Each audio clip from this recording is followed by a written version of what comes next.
Bismillahirrahmanirrahim. Assalamualaikum warahmatullahi wabarakatuh.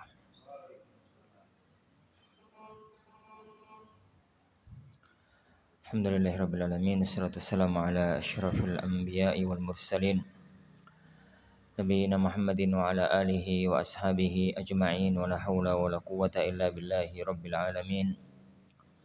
Asyhadu an la ilaha illallah wahdahu la syarikalah. Asyhadu anna Muhammadan abduhu wa rasuluh. Allahumma salli wa sallim wa barik ala nabiyyina Muhammad wa ala alihi wa sahbihi ajma'in. Wa la hawla wa la quwwata illa billahi rabbil alamin. Amma ba'd. Akhwani wa akhwati fiddin azani Allah wa iyyakum. Alhamdulillah, kita lanjutkan kajian kita. Kita masuk pada ucapan beliau, far'un, satu cabang permasalahan, hukmun nikahi biniyatit talaq, hukum nikah dengan niat untuk menceraikan. Allah yakum, sebelum masuk pada pembahasan, jadi fahami dulu gambaran kasus permasalahan, masalah yang diistilahkan oleh para ulama dengan hukmun nikah biniyatit talaq. Jadi nikah itu ada tiga gambaran.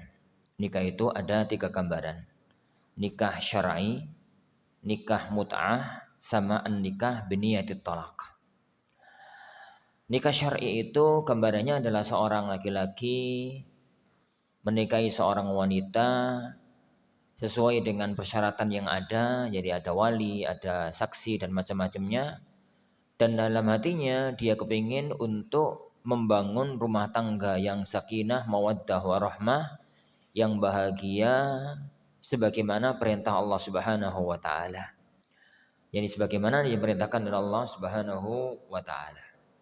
Sehingga dia pikir itu adalah bagaimana memilih istri yang cocok dengan dirinya, sesuai dengan tuntunan syariat, kemudian membangun rumah tangga yani untuk langgeng dunia, dan kalau bisa sampai nanti yani rumah tangga yang ya bahagia di dunia sampai meninggal dunia, kemudian dibawa ke alam akhirat nanti rumah tangga tersebut. Dan itu adalah nikah syar'i. Tujuannya di dunia itu sakinah, mawaddah, warahmah, dan di akhirat adalah innal walladzina amanu wattaba'athum dzurriyyatuhum biiman alhaqna bihim dzurriyyatahum. Jadi orang-orang yang beriman dan keluarganya melok-melok iman, maka akan kami temukan, susulkan mereka nanti di alam surgawi.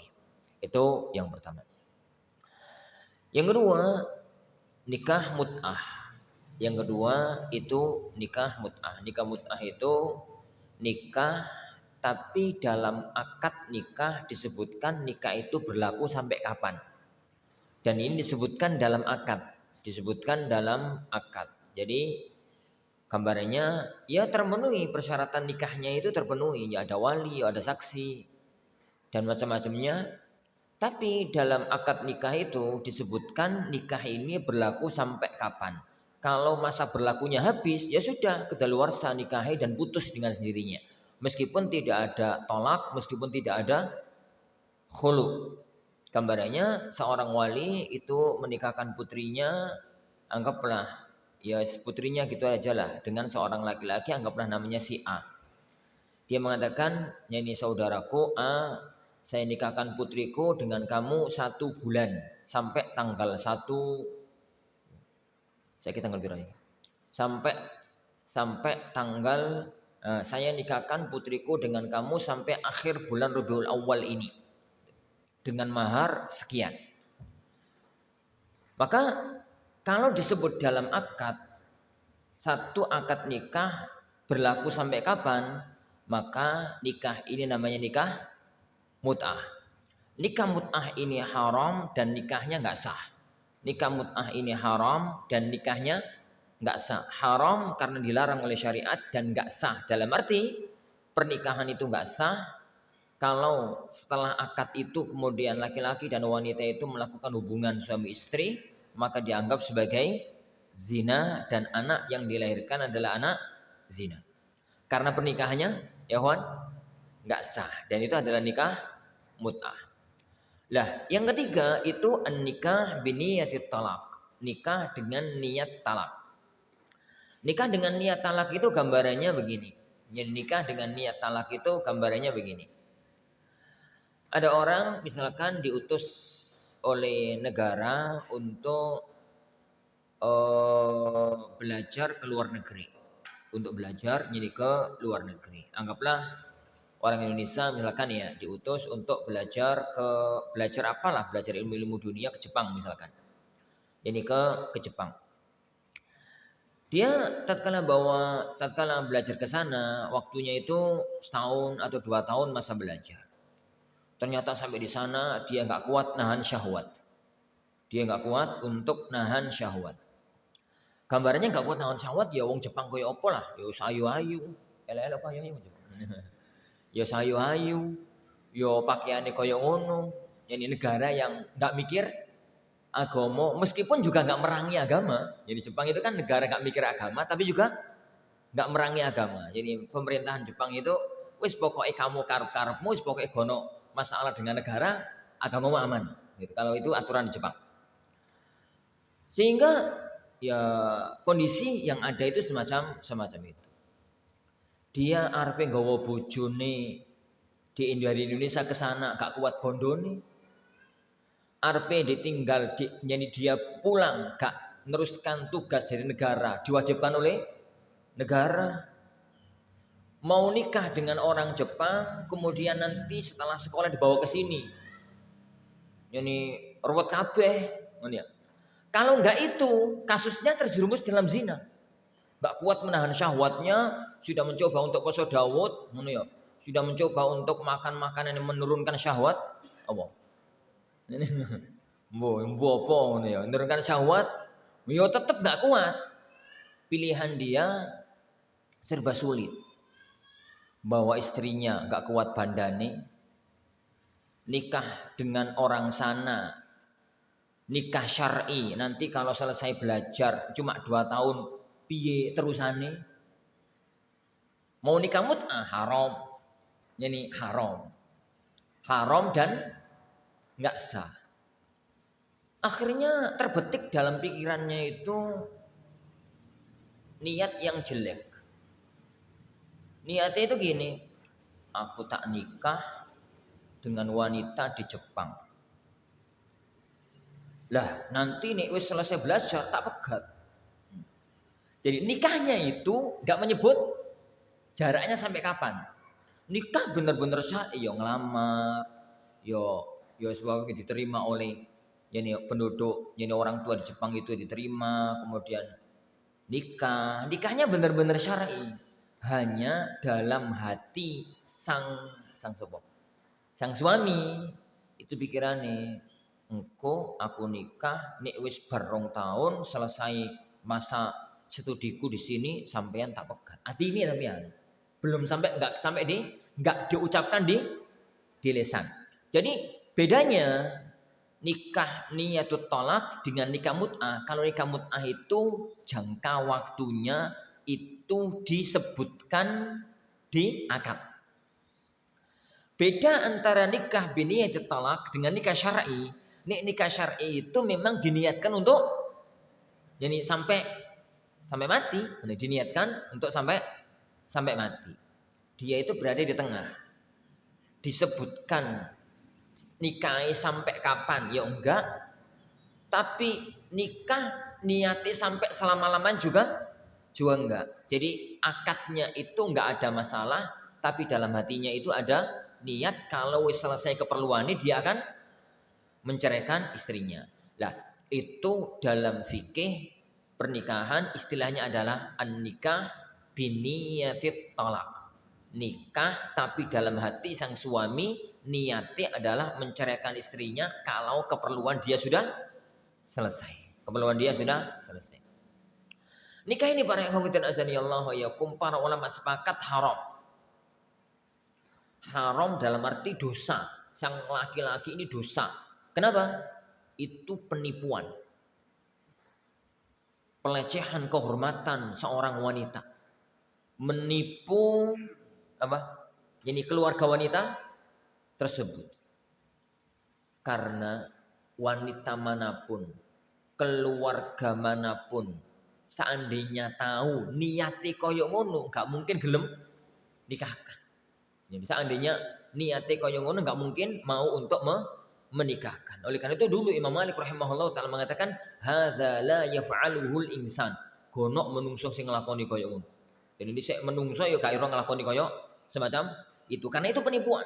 Dan penipuan di kelas kakap, misalnya penipuan di level masalah kehormatan seorang wanita. Jadi kehormatan seorang wanita. Jadi wanita itu, sang istri itu yang mencurahkan segala daya, berkhidmat kepada suaminya.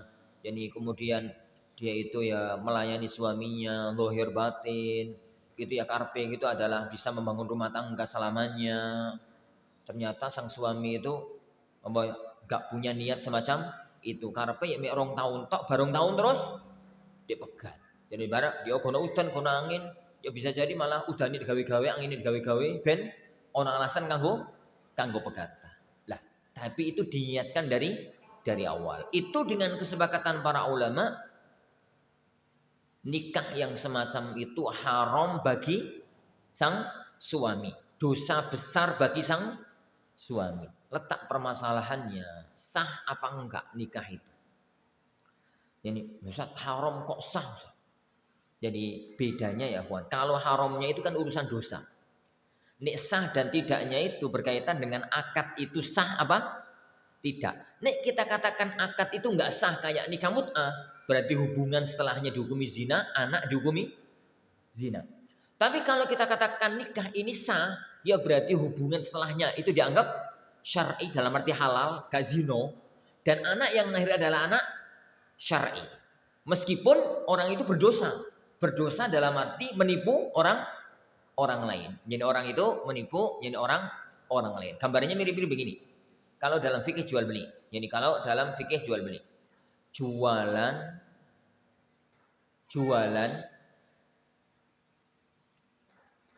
setelah azan Jumat. Jadi ono wong jadi di toko gitu ya. Azan Jumat sudah dikumandangkan. Sudah berkumandang. Jadi khotib sudah naik mimbar. Isi ono pelanggan sitok. Arep ditutup, Pak sebentar, Pak. Karena sitok kok. Iki lho aku tuku ngene. Ngono ya. Aku tuku ngene. Tuku sekurup, tuku apa? Azan, Pak. Sekurup sebentar tau. Ngono ya. Akhirnya terus ngedoli sekurup. Sekurup itu didoli, regane ya 1000 ya. Regane mek 1000. Para ulama sepakat jual beli itu haram. Haram bagi penjual, haram bagi pembeli. Kenapa? Melanggar firman Allah Subhanahu wa taala, "Idza nudiya lis-salati mi yaumil jum'ati fas'au ila dzikrillah wa dzarul bai'." Nek wis dikumandangkan azan, maka segera bergegas ke masjid, tinggalkan jual beli. Dan dia masih jualan. Maka itu haram. Jadi maka jual beli itu haram. Dosa bagi penjual, dosa bagi pembeli. Permasalahannya jual beli itu sah apa enggak? Jual beli itu sah jadi apa? Apa enggak? Bedanya jual beli sah dan tidak, Pak Ustaz. Kalau sah berarti ya konsekuensi jual beli itu berlaku. Barangnya pindah menjadi milik pembeli, jadi uangnya pindah jadi pemilik penjual. Kalau kita katakan jual beli itu sah meskipun dosa. Tapi kalau kita katakan jual beli itu enggak sah, ya berarti uang di tangan penjual haram, barang di tangan pembeli haram. Enggak boleh dimanfaatkan. Kenapa? Barang itu bukan milik dia, uang itu juga bukan milik dia karena jual belinya nggak sah. Jual belinya nggak sah. Dengan segala perbedaan yang ada di kalangan para ulama, cara pribadi Anda lebih mengatakan jual beli itu sah tapi haram. Jual beli itu sah tapi haram. Sahnya hukum jual belinya berlaku, haramnya dia berdosa. Jadi haramnya dia berdosa. Wong poso tengah-tengah poso ngrasani. Tengah-tengah poso terus berbuat dosa. Apa hukum puasanya? Sah tapi dosa. Ini sahnya sah tapi dosa. Lah, an-niyah biniyatit talaq itu kata beliau az-zawaju biniyatit talaq sahih. Nikah dengan niat talak itu sah. Ingat teman saya, sah secara akad, dosa secara niat. Jadi dosa secara niat. Dosa bagi sang suami meskipun akadnya sah. Jadi meskipun akadnya sah. Contoh apa ya sing rada enak ya? Contoh akad jadi wong nikah terus pada waktu menentukan hari nikah itu pakai nogodino. Ini teko ning dukun ngono. Terus lah sing lanang lahirnya kapan? Kemis Legi, Mbah. Lah sing wedok Senin Pahing. Senin Pahing. Kemis iku hitungane piro? Aku ora ngerti aku. Kemis iku piro? 5 ya. Kira-kira 5 ngono lah. Kemis iku 5. Legi itu 3. 5 tambah 3 8. 8 yo ketambahanmu Senin. Senin iku 2. Ngono kira-kira aku ora ngerti. Ini ya, Senin iku 2. Pahing itu 4. Ya berarti 6. 8 tambah 6 iku 12. Isa. 14. 14 iku ini angka 14 pok hindari nikah dina Ahad. Pok hindari ngene. Nikah iku nek iso Selasa sore. Misale akhirnya manut nikah iku Selasa sore. Mau manut ngono nikah iku Selasa sore. Bener. Jadi akad nikah digelar Selasa sore. Digelar Selasa sore. Apa hukum akad nikah itu ya, Bu? Sah. Lah wong waline ono, sing wedok ya ridho, ana suamine, ana saksi, ya ana mudin. Mudin kono kaitane karo akad nikah. Yo sah, tapi dosa karena menentukan hari itu nuruti Mbah Dukun. Tapi akad nikahnya sah dalam arti nikah keduanya jadi suami istri yang sah. Kalau jima ya berarti jimaannya sah, halal. Kalau ada anak berarti anaknya syar'i meskipun dibangun di atas ucapan seorang dukun. Bisa dipahami ya? Jadi masalah ini anak sering menemukan kesalahan yang nerangkan ini. Gak apa-apa, hukum sah kok kata para ulama. Ngawur. Sampai itu belajar fikih tekan ndi. Jadi mengatakan niat bini tolak itu sah Ustaz ora apa-apa. Nyala aku tahu sewenene karo salah satu aset tak sewenene gara-gara itu. Ya wis anakmu tak nikahi dengan cara kayak ngono. Ridho apa ora? Ojo. Ini. Kalau kamu enggak ridho dengan anakmu, ridhokah kamu dengan wanita lain? Ini. Loh terus dalam fikih itu apa Ustaz? Bedakan ya akhi antara fikih dengan hukum dosa. Itu dua masalah yang berbeda. Tatkala para ulama fikih itu mereka mengatakan nikahnya sah. Lihat ucapan beliau, az-zawaju bi niyatil talaq sahih, itu maknanya akadnya sah. Yo koyo apa tadi? Nikahe akadnya itu Selasa sore gara-gara Mbah Dukun mau. Itu nikahnya sah, akadnya sah, tapi dosa. Karena dia nuruti Mbah Dukun tadi. Lah, dosanya ini jauh lebih besar. Kenapa? Karena di dalamnya ada penipuan. Di dalamnya itu ada penipuan. Makanya dalam catatan kaki di situ mengatakan yang nomor 3 ya, sahih, kemudian catatan kaki lakinnahu yahrum, tapi haram lima fihi minal hish, karena di situ ada unsur penipuan. Qala Malik, berkata Malik rahimahullah, laisa hadza min akhlaqin nas, ini bukan akhlaki menungso. Jadi menungso enggak akan melakukan perbuatan semacam itu, dan beliau menyebutkan keterangan panjang lebar dari para ulama-ulama lain untuk memastikan ya ikhwan bahwa itu haram tapi akadnya sah. Wa hadza madhhabul jumhur, dan ini adalah pendapat mayoritas para ulama. Yang mendapat mayoritas para ulama apa? Nikahnya sah. Jadi nikahnya sah. Al-Hanafiyah wal Malikiyah, Asy-Syafi'iyah wa huwa qaulun lil Hanabilah. Dan itu adalah pendapatnya Hanafiyah, Malikiyah, Syafi'iyah, dan itu adalah salah satu di antara pendapat Hanabilah. Ikhtarahu Ibnu Qudamah, dipilih oleh Imam Ibnu Qudamah rahimahullah, wa huwa qaulu 'ammati ahli ilm. Dan ini adalah pendapat mayoritas para ulama. Wa hukiyal ijma'u ala dzalik, dan diriwayatkan bahwa telah terjadi kesepakatan para ulama tentang sahnya an-nikah biniyatit talaq. Sah dalam arti akadnya sah, tapi mereka juga sepakat kalau perbuatan itu dosa, perbuatan itu haram, dan perbuatan itu dosa. Nah, wadzalika lil ati, itu karena beberapa hal berikut. Anna tauqita innama yakunu bil lafzi menetapkan waktu untuk dianggap nikah mut'ah, maksudnya. Penetapan waktu untuk bisa dianggap itu sebagai nikah mut'ah yang haram dan gak sah, itu yakunu bil lafzi. Butuh dengan lafaz. Jadi kalau sampai dilafatkan itu jadi nikah mut'ah. Aku saya nikahkan putriku dengan kamu selagi kamu masih sekolah di Jepang. Misalkan gitu ya. Dalam contoh tadi, maka nikah itu jadi mut'ah. Nikah itu jadi mut'ah. Adapun kalau tidak diakadkan semacam itu, maka itu tidak dianggap sebagai nikah mut'ah. Yang kedua, anna hadhihi niyyah takunu bainahu wa bainallahi subhanahu wa laysa syartan. Niat ini antara sang suami dan Allah Subhanahu wa taala itu bukan satu perjanjian, bukan satu persyaratan. Jadi nikah itu, niat itu di hati sang suami antara dia dengan Allah Subhanahu wa taala. Dan dalam kajian fikih yang masih di hati itu belum ada hukum. Dalam kajian fikih ya, yang masih di hati itu belum ada hukum. Jadi seorang suami itu grewegetan karo istri nih. Peget awakmu. Tapi di hatinya tok durung metu, belum keluar ke lisan. Belum tertulis di kertas, belum keluar di HP.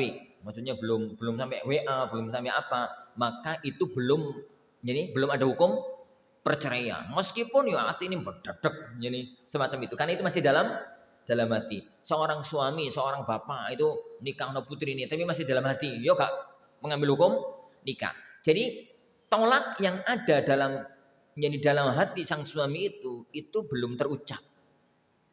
Itu tidak terungkap sehingga tidak mengambil fikih nikah mut'ah, tidak mengambil hukum nikah mut'ah. Wallahu a'lam. Sebagian para ulama menambahkan satu masalah. Loh, itu kan niat ya. Niat itu kan bisa berubah. Kok ternyata bojone itu tambah suwi tambah ayu, tambah suwi tambah seneng akhirnya gak jadi. Itu kan iso wae misalkan semacam itu. Tapi kan awalnya elek. Tapi kan awalnya juga jelek. Jadi intinya akadnya sah, tapi perbuatan itu perbuatan dosa besar. Kenapa? Karena unsur penipuan. Karena nikah itu dibarengi dengan unsur menipu terhadap sang istri dan keluarga besarnya. Jadi jika ada aib dalam pernikahan saja yang tidak disebutkan itu adalah penipuan, apalagi sebesar kasus semacam ini. Wallahu alam bishawab. Nah, tapi kasus semacam ini ya kawan itu kayak ora ono ya di desa ya. Itu biasanya itu kasus-kasus pelajar-pelajar luar negeri. Jadi kalau di Saudi itu kasus ini banyak. Jadi kasus ini itu banyak. Jadi orang-orang Saudi yang misalkan gitu ya, pergi ke mana gitu, ke sekolah di luar negeri atau apa gitu. Jadi itu sehingga fatwa-fatwa semacam ini tuh muncul di tengah-tengah kalangan para ulama-ulama kita. Tapi kan golongan kaya orang ono tuh. Orang ono punya. Ono ya orang ono sing ngerti niat tok. Niat carane ngerti piye. Al-matlabus tsani, masalah yang kedua. Jadi masalah yang kedua, hukmu nikahi aktsara min wahidah. Hukum nikah lebih daripada satu istri. Dibahas lagi. Bahas apa ya? Ini cuma bahas hukum ya, kawan. Bahas hukum. Jadi fikihnya kapan nikah lebih daripada satu itu disyariatkan, kapan nggak boleh, bagaimana kriterianya, bagaimana adab-adabnya, bagaimana fikihnya, itu nanti dalam fikih ta'adduduz zaujat, fikih poligami. Iki bahasanya itu wong lanang punya istri lebih daripada satu itu boleh apa enggak? Itu jawabannya jelas kalau itu. Jawabannya jelas-jelas. Yo boleh, ini bolehnya boleh. Tapi kelas-kelas sampeyan itu kira-kira disyariatkan apa ora? Itu masalah lain. Ini kelas-kelas sampeyan itu disyariatkan apa enggak? Itu masalah lain. Itu enggak kita bahas di sini. Itu dibahas di fikih ta'adduduz zaujat, fikih poligami. Itu nanti di tengah-tengah rada buri malahan. Ini nanti di tengah. Mereka kan oleh perang lembar. Ada perang lembar. Hukum nikahi aktsara min wahidah. Hukum nikah lebih daripada satu istri. Yubahu nikahu aktsara min wahidah, dibolehkan nikah lebih daripada satu istri. Bima la yazidu an arba'in niswatin, dengan syarat tidak boleh lebih dari 4 istri, tidak boleh lebih dari 4 istri.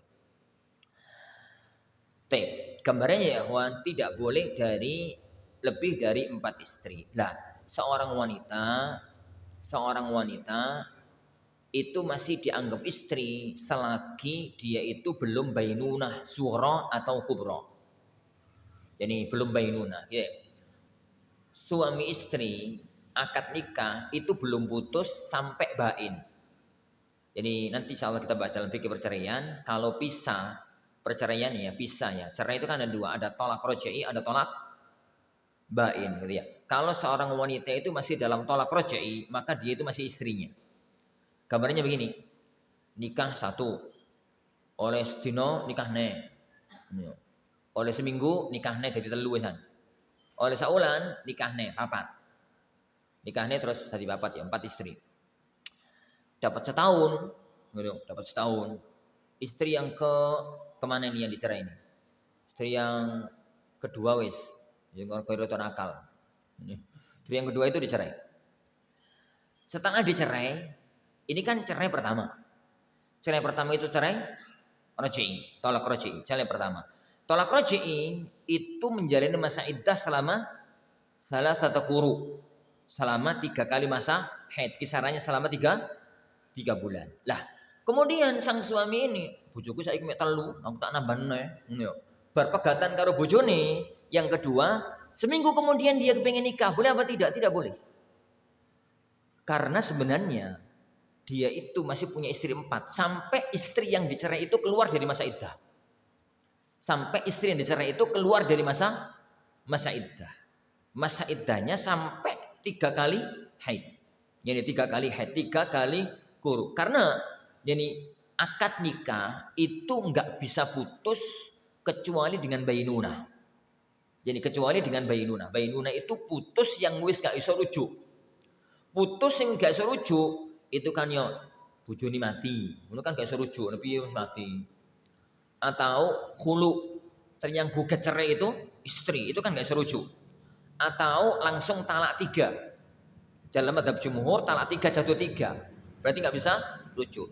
Nah, selagi istri itu masih sudah dicerai memang, tapi masih dalam masa tolak roj'i, maka dia masih istrinya. Dalam kasus semacam tadi yang Anda katakan, saat dia punya nikah seorang wanita 4, kemudian salah satu di antara istrinya itu dicerai, jadi dicerai ya kawan. Kemudian, jadi kemudian dia dapat sehari, 2 hari, seminggu nikah lagi, itu haram. Kenapa? Sebenarnya istrinya masih 4.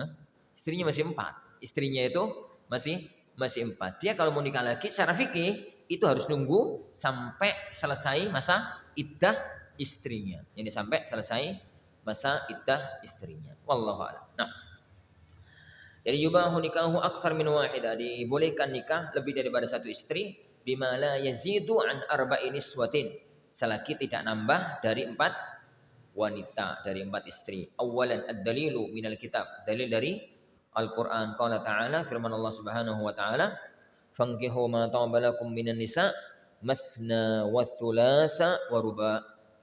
Jadi fankihu ma taba lakum minan nisa, nikahilah istri-istri yang wanita-wanita yang kamu cintai, yang kamu senangi, 2 atau 3 atau 4. Wajhud dalalah, yani sisi pengambilan dalil dari ayat ini, annal ayata urida bihat takhir. Ayat ini yang diinginkan adalah pilihan baina tsnatain wa thalath wa arba', 2 istri atau 3 istri atau 4 istri. Kama qala, sebagaimana firman Allah, yani uli ajnihatin mathna wa thulatha wa ruba'. Malaikat itu memiliki sayap, ada yang 2, ada yang 3, ada yang 4. Walam yurid anna likulli malakin tis'ata ajnihah. Beliau, Allah tidak menginginkan dengan ayat ini setiap malaikat mempunyai 9, yani sayap. 9 dari mana ya, 2 tambah 3 tambah 4. Itu 9 ya. Walau arada dzalika laqala tis'ah. Seandainya Allah menginginkan itu, mestinya langsung berfirman apa? 9. Jadi kajian fikih sebenarnya, kajian bahasa. Fankihu ma tabalakum minan nisa mathna. Bahasanya Al-Qur'an itu wa. Al-waw itu lil jama'. Waw itu lil jama'. Jadi bahasanya kalau dalam bahasa nahwu ya. Indi kitabani wa thalathata aqlam wa jadi wa apa? Wa thalathata wa arba'ata burtukal. Saya memiliki 2 kitab wa dan 2 dan 3 pena dan 3 atau 4 jeruk. Berarti kan duwe kabeh. Yo iki ngono. Lah sebagian orang itu memahami ayat ini ngaco. Berarti nikah itu boleh 9 Ustaz. Kan bacanya Al-Qur'an itu masna wa tsulas wa ruba, 2 dan 3 dan 4. Songo Ustaz. Ini songo ngono, misalkan semacam itu. Sebentar. Yani nahwu ini sampean sampai mana?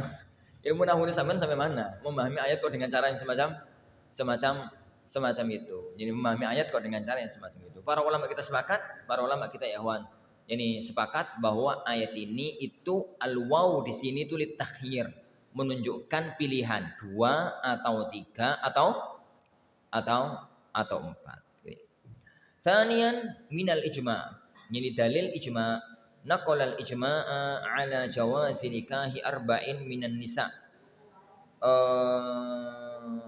Yani para ulama mereka meriwayatkan kepada kita kesepakatan bolehnya nikah yani sampai 4 istri. Di antara mereka adalah Ibnu Hazm, Ibnu Abdul Bar, Al-Baghawi, Ibnu Rushd, Ibnu Hazm Al-Andalusi, Ibnu Abdul Bar, Al-Imam Al-Baghawi, Al-Imam Ibnu Rushd Al-Hafidh. Wal Qurtubi juga Imam Al-Qurtubi. Wa naqala al-ijma' ala adami jawazi nikahi aktsar min 4, dan juga menukil adanya kesepakatan para ulama tidak bolehnya nikah lebih daripada 4. Ibnu Hazm, Ibnu Qudamah, Al-Maqdisi, yani Al-Imam Al-Qurtubi, Ibnu Hajar Al-Asqalani, Al-Aini. Jadi Al-Aini itu salah satu ulama kondang dalam fikih Hanafiyah, pensyarah Sahih Bukhari. Jadi pensyarah Sahih Bukhari sezaman dengan Ibnu Hajar Al-Asqalani rahimahullahu taala. Kalau Ibnu Hajar itu dari kalangan fikih Syafi'i, dari kalangan ulama-ulama Syafi'iyah. Kalau Al-Aini dari kalangan ulama-ulama Hanafiyah. Nah, jadi intinya para ikhwah, para ulama kita itu sepakat wanita seorang laki-laki itu boleh nikah 1, 2, 3, 4 dengan gambarnya yang saya sebutkan tadi. Dan mereka juga sepakat wanita itu, seorang laki-laki itu nggak boleh nikah di atas 4. Tidak boleh nikah di atas 4. Jadi nek wis kadung Ustaz. Nek wis kadung itu ndelok-ndelok kadunge.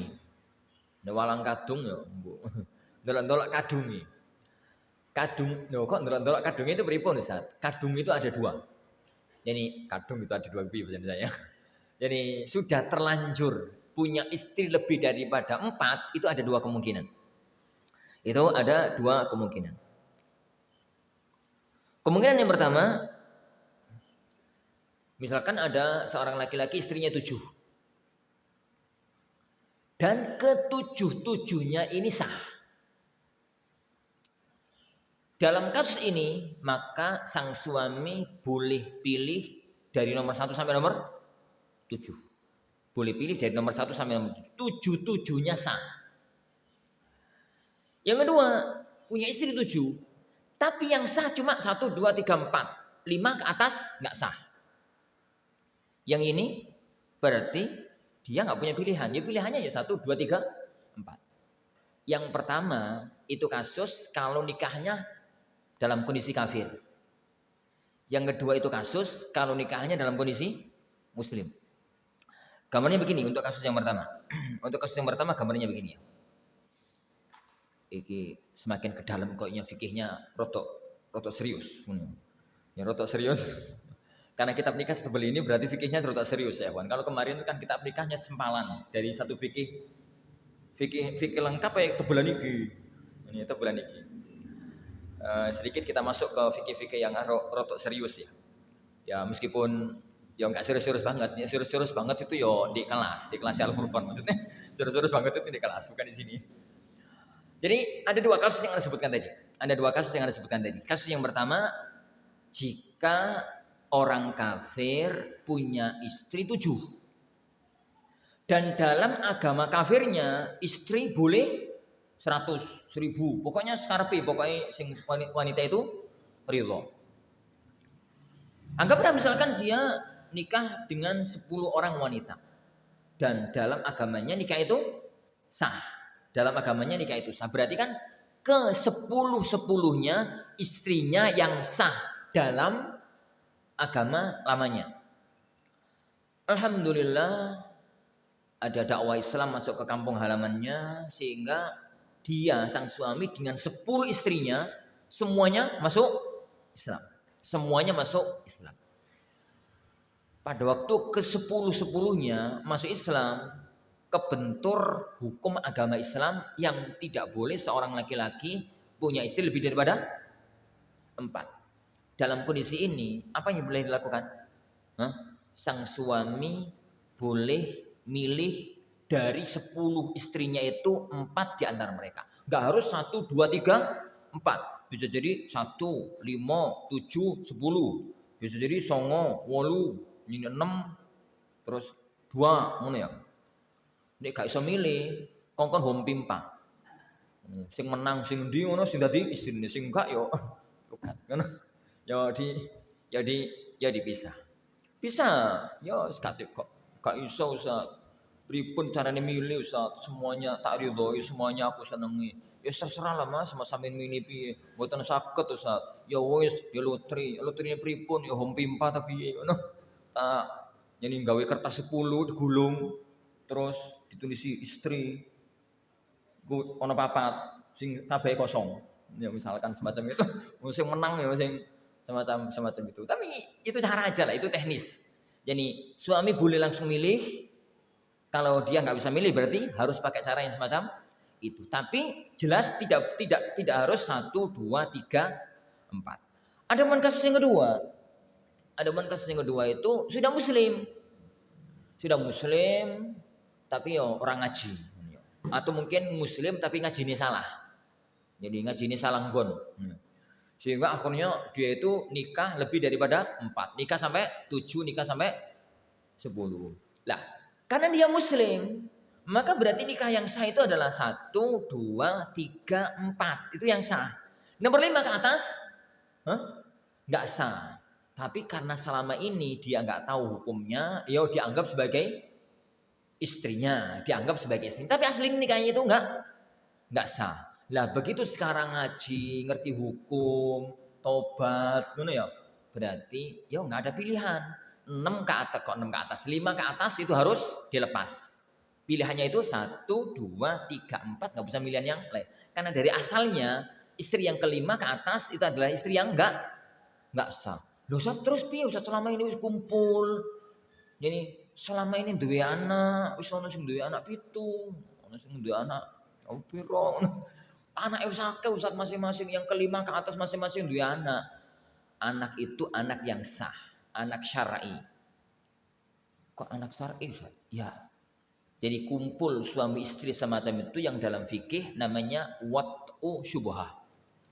Wat'u syubhah itu zina tapi pelakunya meyakini halal. Ini kok zina pelakunya halal piye? Jadi suami istri, laki-laki dan wanita itu yakin kalau keduanya itu suami istri. Ya karena sudah dinikahkan oleh Pak Mudin yang duwe apa? Ini surat nikah gitu ya. Padahal ternyata mereka itu nikahnya nggak sah. Gambarnya begini. Ada seorang laki-laki nikah dengan adik tirinya. Gak tahu kalau dia itu nikah dengan adik tirinya. Dia itu gak tahu kalau dia itu nikah dengan adik tirinya. Karena bapak itu pernah manggon di Jawa Timur, misalkan di Srawa. Kemudian dia nikah dengan salah satu wanita yang di Sedayu misalkan, kemudian punya anak. Piye lah caranya, penting kemudian pegatan, kemudian yang laki-laki pindah di Jakarta. Di Jakarta Hah? Nikah. Lah gitu punya anak. Yang laki-laki, yang anak yang di Surawa itu anggaplah laki-laki, yang anak yang di Jakarta anak perempuan. Lah kok darono dua-duanya ketemu di Jogja. Mondok nonton karuni. Jadi misalkan sing di Surawa itu mondok di Jogja, yang Jakarta itu mondoknya di Jogja. Terus disambung-sambungno akhirnya ketemu. Sembuhlah piye caranya akhirnya nikah. Akhirnya itu nikah gitu ya. Nikah wis duwe anak, ya wis apa mbek itu. 2 tahun setelah kejadian baru ketahuan kalau ternyata istrinya itu adalah adik tirinya. Jadi adalah adik sebapak beda itu. Lah, nikah itu ya kawan, dari awal kan nggak sah. Tapi kan nggak ngerti. Keduanya itu meyakini kalau keduanya suami istri. Tatkala keduanya meyakini suami istri, berarti hubungan suami istri normal, hubungan suami istri karena keduanya itu meyakini kalau mereka adalah suami istri. Dosa enggak, dosa apa wong? Yakin kalau suami istri. Tapi itu namanya wat'u syubhah. Jadi wat'u syubhah. Gitu istilah fikihnya itu namanya wat'u syubhah. Nah, pernikahan itu ya kawan, yang enggak sah dari awal itu, kalau sampai melahirkan anak itu anak syar'i. Sampai mereka ngerti kalau ternyata nikahnya enggak sah. Begitu tahu kalau nikahnya enggak sah, lho Dik, jenenge bapak sampean sapa? Sing asli. Iki, lho iku kan bapakku. Iku kan bapakku. Ditelusuri ternyata bener. Jadi saat di Surawa itu bapaknya itu jenenge Joko. Saat pindah di Jakarta ganti Abu Sopo, kan zaman toh. Ini nama asli karo nama panggilan diganti. Ganti Abu Sopo. Yo gak haram sih ya, tapi ya boleh buyos gampang gitu. Akhirnya terjadi yang terjadi. Anaknya anak syar'i. Sah. Anak bukan anak zina. Kalau anak itu anak perempuan, maka bapaknya tetap berhak menjadi wali. Hanya setelah tahu kalau ternyata istrinya itu adiknya, detik itu juga pernikahan keduanya dibatalkan. Jadi dibatalkan. Enggak boleh. Jadi untuk melanjutkan pernikahan kadung dia monggo terus. Ojo, iku kono kadung ini. Jadi itu harus dibatalkan. Jadi harus dibatalkan. Pertanyaan lanjutan, boleh nggak tetap Ustaz? Boleh mboten tetap serumah sebagai adik kakak? Apa hukum? Kau apa di tetap saumau yo sebagai adik kakak, misalnya anak, tapi tetap bukan sebagai suami istri lagi, sebagai adik kakak. Apa hukumnya? Anda mengatakan nggak boleh, haram. Kenapa? Rawan kasus. Oke, kemarin suami istri loh, sekarang jadi adik kakak, ruwet masalah. Ini ruwet. Itu namanya keharaman karena satu dzara'i, mencegah jangan sampai terjerumus ke dalam perbuatan yang haram. Dan terjerumus dalam haram itu sangat mungkin ya, sa oma lho, lanang wedok, adik kakak, sing bekas suami istri, bisa dibayangkan lah kayak apa. Jadi bisa dibayangkan semacam apa. Meskipun secara fikih, ya boleh tuh adik kakak sauma, boleh, tapi kan bekas istri itu loh yang jadi masalah. Bekas suami istrinya yang jadi masalah. Wallahu a'lam bissawab. Nah, al-mabahats ats-tsalits kita selesaikan. Pembahasan yang ketiga, al-hikmatu min masyru'iyyatin nikah. Hikmah disyariatkannya menikah. Kenapa kok Allah Subhanahu wa taala dan Rasulullah SAW mensyariatkan kaum muslimin untuk menikah? Yang pertama, al-muhafadzatu 'alan nasli wastimrarihi. Menjaga keturunan dan agar keturunan itu berlanjut gitu. Dalam arti agar manusia itu punya keturunan. Dan nikah menikah kan nggak mungkin punya keturunan. Nah, kalau semua orang nggak nikah, dapat satu generasi dunia ini kiamat. Karena sing tua-tua mati kono bocah cilik. Yang kedua, al-iffah, menjaga kehormatan diri. Karena manusia itu diberikan oleh Allah syahwat, laki-laki maupun perempuan, dan itu harus tersalurkan. Dan penyalurannya secara syar'i yang tidak melanggar dosa adalah dengan menikah.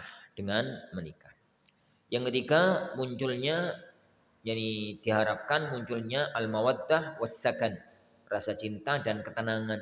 Jadi sakinah, mawaddah, warahmah. Dan itu adalah tujuan orang itu nikah, hidup di alam ini, dunia ini, ya butuh ketenangan, butuh ketentraman, butuh kenyamanan.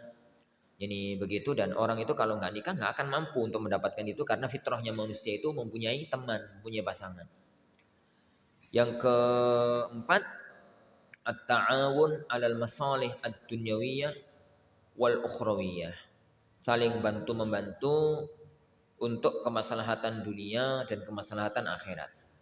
Ini ya ikhwan, jadi salah satu di antara maqasidun nikah yang mungkin perlu untuk kita tekankan.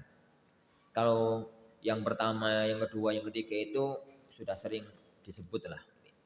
Jadi salah satu di antara apa ya, hikmah pernikahan yang sampai dikatakan oleh Rasulullah SAW, idza tazawwajal abdu faqad istakmala nisudini. Kalau ada seorang hamba yang nikah, maka separuh agamanya telah sempurna. Kalau ada seorang hamba yang nikah, maka separuh agamanya telah sempurna. Falyattaqillaha fin nisfil akhar, maka bertakwalah kepada Allah dalam separuh yang berikutnya. Itu maksudnya apa ya, Huan? Ya apa ya? Orang itu kalau rumah tangganya benar, separuh agamanya sudah tertolong. Separuh agamanya sudah terselesaikan. Jadi sudah terselesaikan. Kenapa? Ya orang itu bisa apa ya?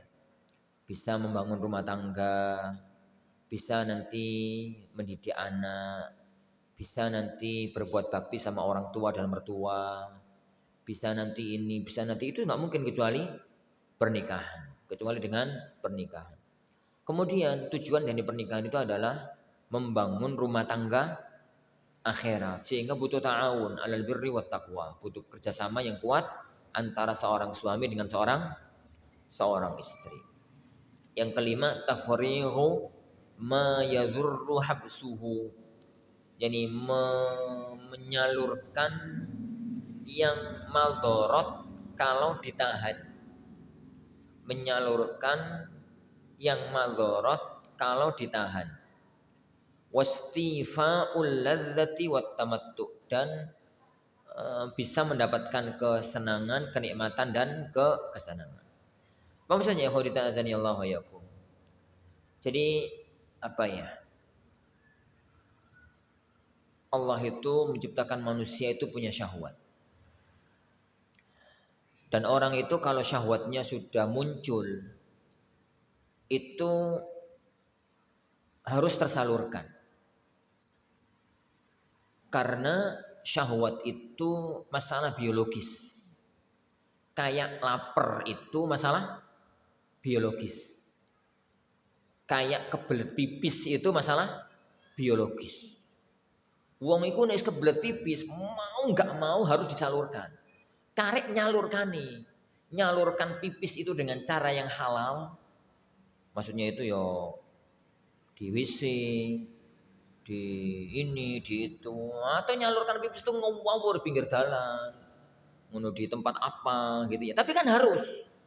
Engko nek wis belet pipis, terus bar pipis kan plong, hati ini tuh plong, seneng. Lah, lapar itu juga begitu. Orang kalau sudah kelaparan, mau nggak mau makan, mau nggak mau itu makan. Tinggal sekarang mangane itu caranya halal atau haram. Harta dia sendiri, makanan dia sendiri, atau makanan milik orang lain. Syahwat juga begitu. Syahwat itu wis muncul, mau nggak mau harus disalurkan. Tinggal penyalurannya. Penyalurannya itu halal atau haram. Nah kalau ditahan itu membahayakan. Jadi itu membahayakan fisik, membahayakan mental. Membahayakan fisik, membahayakan mental. Makanya beliau mengatakan di sini, tafrihu ma yadhurru habsuhu. Yani menyalurkan yang bahaya kalau ditahan, menyalurkan yang bahaya kalau ditahan. Dan masih banyak di antara hikmah-hikmah pernikahan yang lainnya. Yang paling inti adalah konsep rumah tangga dalam syariat agama kita itu adalah rumah tangga dunia, rumah tangga akhirat. Membangun rumah tangga di dunia yang bahagia, sakinah, mawaddah, warahmah. Yang kedua, membangun rumah tangga akhirat dengan menyiapkan diri untuk membangun rumah tangganya di atas jalur syariatnya Allah Subhanahu wa taala, di atas jalur syariatnya Allah Subhanahu wa taala. Wallahu alam. Insyaallah subhanahu wa taala para ikhwah yang kita pelajari bersama masih di muqaddimah, insyaallah kita lanjutkan pertemuan depan pada bab berikutnya biidzni rabbina tabaraka wa taala. Kita akhiri. Subhanakallahumma bihamdika asyhadu an la ilaha illa anta astaghfiruka wa atubu ilaik. Sallallahu wasallam wa baraka ala nabiyyina Muhammad. Assalamualaikum warahmatullahi wabarakatuh.